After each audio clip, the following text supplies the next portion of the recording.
ऐसा पहली बार हुआ है कि राहुल राज इतना बड़ा आदमी होके भी नौकरों की बात सुन रहा था।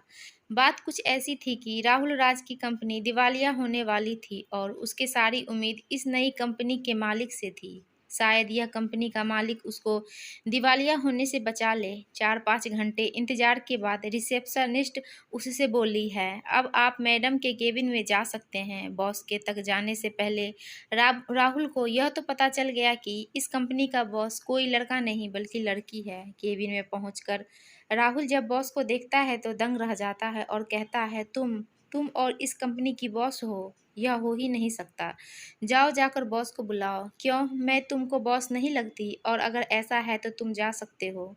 नहीं नहीं, मैं तो बस पूछ रहा था। सीमा, तुमको मेरी हालत का अंदाजा नहीं है, मैं किस हाल में हूँ।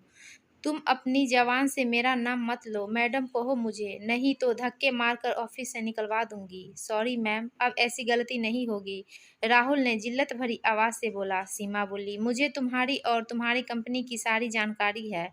जाओ अपने बाप से कह दो, तुमको बर्बाद होने से कोई नहीं रोक सकता। जो सब हुआ है मैंने ही किया है, यह बदला है मुझे धोखा देने का। धोखा? कैसा धोखा? राहुल ने नम आंखों से पूछा। भूल गए तुम और तुम्हारे बाप ने मुझे कैसे ठोकर मारकर भगाया था? तुम्हारे बाप ने तो मुझे गंदा खून तक कहा था।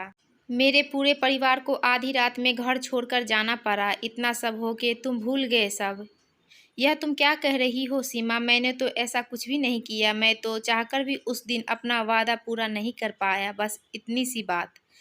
क्या तुमको नहीं पता क्या हुआ था उस दिन? मैं अपना सारा घर-बार छोड़कर अपनी ज़िंदगी को दाँव पर लगाकर तुम्हारे साथ अपनी ज़िंदगी बसाने आई थी। मैंने 6 घंटे इंतज़ार किया। उस रात का आंधी-तूफ़ान भी मुझे तुम्हारे पास आने से नहीं रोक सका। उस तेज़ बारिश में 6 घंटे खड़े-खड़े मैंने अपने अरमानों को जलते देखा। तुम्हारे बाप ने धमकी दी, अगर ये शहर छोड़कर नहीं गई तो मेरी छोटी बहन कहीं मुँह दिखाने के काबिल नहीं रहेगी। तुम्हारा बाप 10 लोगों के साथ मेरे घर पर आया और मेरा घर जलाकर चला गया और तुमको कुछ भी नहीं पता कैसे मैं आधी रात को अपने परिवार के साथ शहर छोड़कर भागी, कैसे मेहनत मजदूरी कर के मैंने अपना परिवार को पाला, छोटी बहन को पढ़ाया। तुम्हें कुछ भी नहीं मालूम? तुम्हें कैसे मालूम होगा? तुम तो अपने महल में आराम से सो रहे होगे। तुम तो सबसे रईस बाप की औलाद हो, जिनको गंदी लड़की से प्यार हो गया था। यह क्या कह रही हो तुम? तुम्हारे साथ सच में ये सब हुआ है तो आज से मैं अपने बाप की शक्ल तक नहीं देखूंगा। उस रात मेरे साथ क्या हुआ क्या तुमको नहीं पता? जब मैं तुमसे मिलने आ रहा था तब मेरे पिता ने मुझे मेरी मरी हुई माँ की कसम देकर रोक दिया। मैं चाहकर भी उस दिन तुमसे मिलने नहीं आ पाया। तुमको पता है, आज तक मैंने अपने पिता से बात नहीं की। तुमको मालूम नहीं मैंने कितनी कोशिश की तुमको ढूंढने की, कितनी बार मैंने अखबारों में छपवाया। तुमने तो पढ़ा होगा, रोहित इंटरनेट से कुछ पेपर की कटिंग निकालकर सीमा को दिखाता है।